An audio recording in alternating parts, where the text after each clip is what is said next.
I'm Gail Thomas, and I'm the director of the Center for the City of the Dallas Institute of Humanities and Culture.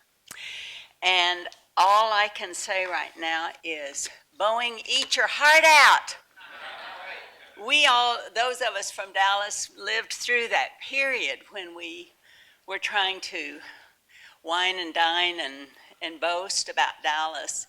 And then when they went away, we thought, we'll show them. Well, after this morning, I think we've already shown them. I loved the statistic that I heard this morning that Dallas is so far ahead of any other city in parks. I mean, I want that statistic in great detail. It's a story to pass on. So we've decided, those of us from Dallas, we're going to do this again, and we'll get Charles to come. You'll come, won't you, Charles?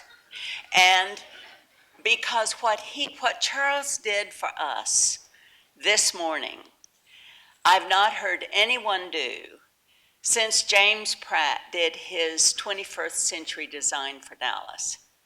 That was an extraordinary feat that he did back in, Robert Decker, do you remember this? You actually helped fund that one.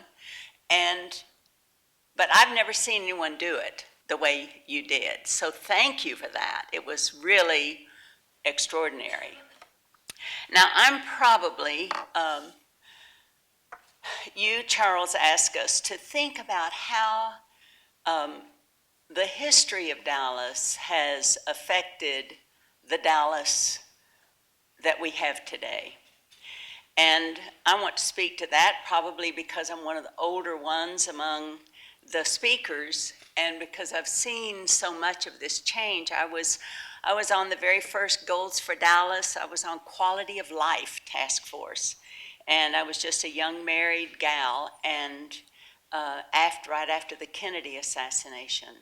And it was just extraordinary what Eric Johnson, our mayor, did for us with Goals for Dallas. We had all races, points of view, all walks of life coming together to talk about what it means to build a good city, what it takes to build a really good city.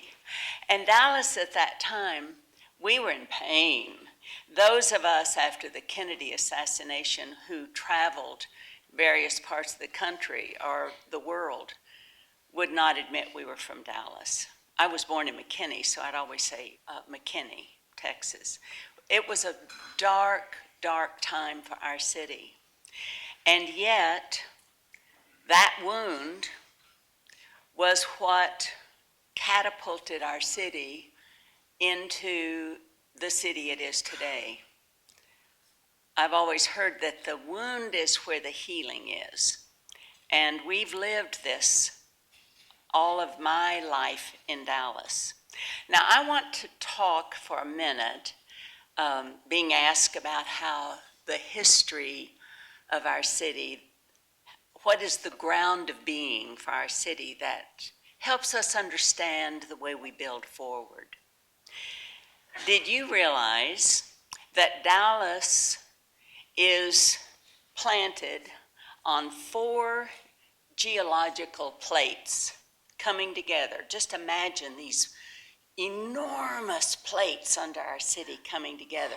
The red river, the red rock and of the plates of the red coming down from the north, the pines and the white sand of East Texas, the piney woods coming in right up to the edge of the city.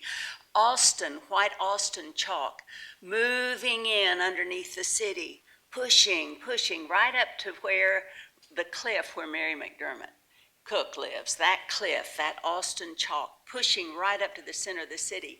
And of course, from the west, we have the sand and the sandy loam and the sagebrush coming right up. Now imagine these 4 plates coming together and forming what I love to call a turmoiling home underneath us. I remember James Pratt said, there were 23 kinds of soil in Dallas, Texas. That's unusual. Now, if someone can correct me, I don't know. Among landscape architects, if that's unusual, but at the time he said it was very unusual. All of these forces coming together underneath us. Now, Fort Worth doesn't have this. The Fort Worth City Council gets together, they agree on zoning issues, they pass ordinances, they go to dinner together, they drink their wine together. Dallas comes together on the city council, and they're just, all the parts of the city are just doing this all the time. And so does the school board. Now that's called, Tillich would say, the ground of our being. That's who we are as a city. Now what does it do? If the wound is where the healing is, what does that do to a city? The people of Dallas are continually recovering from a wound that causes us to just spring out into some kind of creative being. It's part of our founding. John Neely Bryan came to this region, this right at the edge of the Trinity River in 1842 with his scout Ned, and he came to trade with the Indians. He had all kinds of trading things for the Indians, and when he got here, the Indians had been massacred. They were peaceful Indians. They were growing on their land. But there was such turmoil in Texas among the tribal, we had tribal warfare, that the federal troops named Colonel Denton and General Tarrant, now those are two names very familiar to us. We have Tarrant County and we have Denton, Texas, had come in and the Indians were massacred. Now, what did John Neely Bryan do, our founder? Well, he said, there are no Indians, I'll just mark off the streets and we'll just send word back to the East Coast that there's land here. Come and bring your families. So out of this terrible beginning grew the beginnings of this very small town we call Dallas. And then this continues to repeat itself, this saga of being wounded.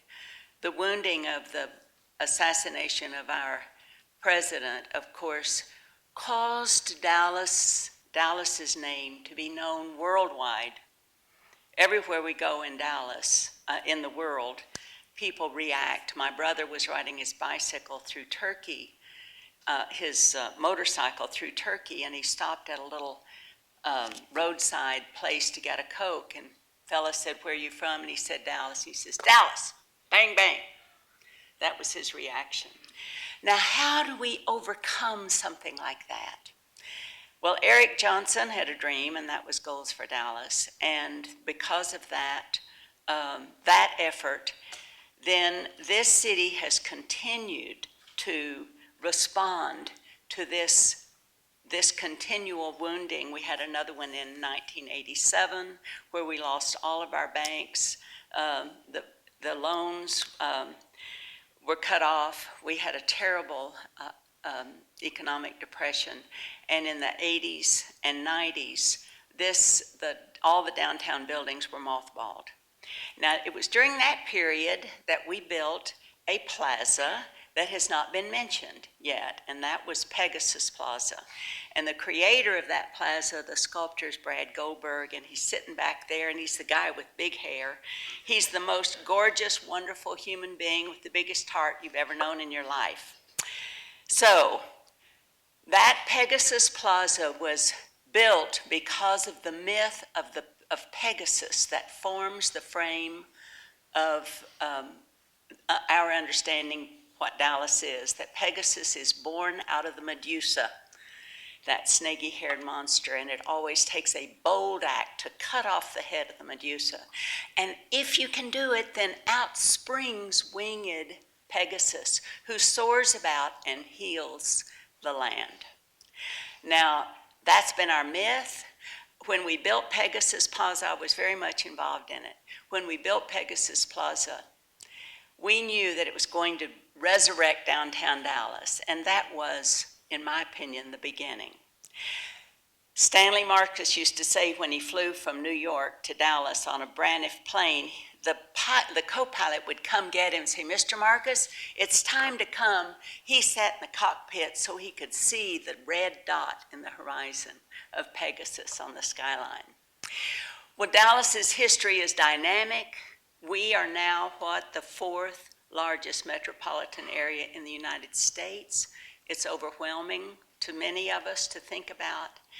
And I know we've built out as far as we should build, and what we have to do now is build through nature, built through caring for the real soul of our city. I think we're doing that, and you're going to hear today from three who will go into great detail about these three projects. The first speaker is Brent Brown. I want you to know a little bit about Brent. He's a very busy man. He is building Harold Simmons Park in the Trinity Corridor, 200 acres. He'll tell you all about it. Between our two gorgeous Margaret Hunt Hill Bridge and Margaret McDermott Bridge, two fabulous women in Dallas. He founded and continues to oversee the Building Community Workshop, and he's overseeing that in 4 cities in the United States.